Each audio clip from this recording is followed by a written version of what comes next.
വഴിയിലും 8 kilometre വലിയൊരു ട്യൂബില് canal വഴി പോയാലോ? പഞ്ചറക്കൊട്ടിച്ച് കാറ്റ് നിറച്ച് ഈ കാണുന്ന അഡ്വഞ്ചർ വഴി നമ്മളീ പോണ്. ആദ്യം തന്നെ ഞാൻ അപ്പിലിറങ്ങി. ഭയങ്കര ധൈര്യാണ്.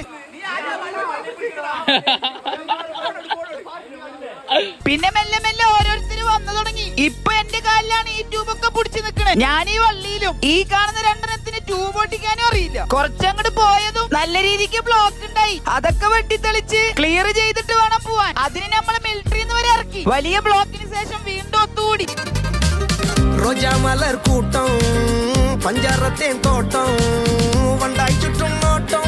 ഇതുപോലെ ചെറിയ ചെറിയ പാലങ്ങളൊക്കെ കടന്നു പോവാൻ നല്ല രസമുണ്ടായിരുന്നു. നമ്മളെ പോക്ക് കണ്ട് കുട്ടികൾക്കൊക്കെ ഒരു അത്ഭുതം. ഇപ്പൊ ഏകദേശം 3 കിലോമീറ്റർ കഴിഞ്ഞ് ഇതിന്റെ ഫീലൊന്നും ഒരു വണ്ടർലേക്കോ ഫാന്റസി പാർക്കിനും കൊടുക്കാൻ കഴിയൂല. പറഞ്ഞറിയിക്കാൻ പറ്റാത്തൊരു ഫീൽ തന്നെ. ഇനിയിപ്പോ പുറം ലോകം നോക്കി എങ്ങനെ. ഇതാണ് പൊട്ടിത്തെറിച്ച ട്യൂബ്. ഇവരെല്ലാരും മറിച്ചിടും. എന്നെ മാത്രം ആരും ഒന്നും ചെയ്യൂല. ഞാൻ MVD ആണ്, കയ്യിൽ ക്യാമറ ഉണ്ട്. ഇപ്പൊ കിടന്നത് 5 കിലോമീറ്റർ അടയാളം. ചെറിയ രീതിക്ക് ഇരുട്ട് സ്റ്റാർട്ടായി. ചാത്തപ്പനെന്ത് മത്സരം, ആർക്കും പേടിയില്ല. പാമ്പിനെ കണ്ടതും ലൊക്കേഷനും എല്ലാതും കൂടി ചേർന്ന ഒരു യൂട്യൂബ് വീഡിയോ വരും. ഇപ്പൊ ശരിക്കും ഇരുട്ടായി. ചത്ത പോലെ വന്നവരൊക്കെ കരക്കടുപ്പിച്ച് 8 കിലോമീറ്റർ പൂർത്തിയാക്കി.